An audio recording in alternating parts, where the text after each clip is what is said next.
First आया ये बच्चा।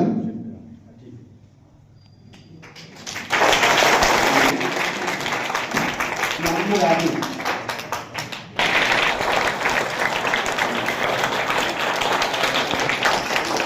दूसरा नाम, हकीकत में इस लड़के को मैं अपनी जेब से इनाम भी देना चाहूँ, लेकिन पता नहीं में कैसे सवाल करूं, क्योंकि इस लड़के का नाम मौलाना अबरार साहब ने लिया और उसने कहा कि हाँ जब वाकई में इस लड़के ने नाम रोशन कर दिया, जिससे मेरी मुराद है अयान कला। अयान कला वाकई में ये लड़के ने मेहनत किया और सारे उस्तादों ने सेकंड नंबर आया।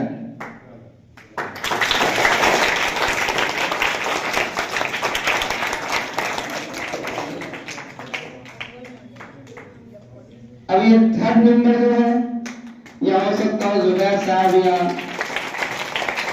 मुफीद को, जो अभी नज़्म पढ़ा इसकी वजह से उसको ये थर्ड नंबर का इनाम दिया जा रहा है कि वो जो आगे अपना इनाम देगा।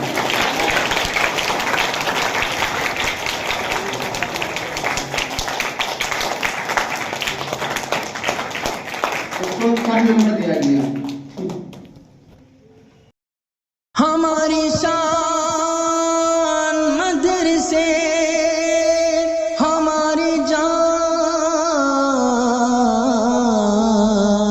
मदरसे,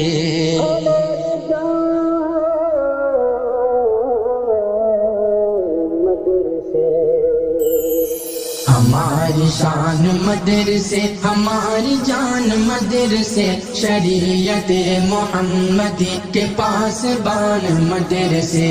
सुबह से शाम तक यहाँ तिलावत जुबान पे, सुबह से शाम तक यहाँ तिलावत जुबान पे, सुबह से शाम तक यहाँ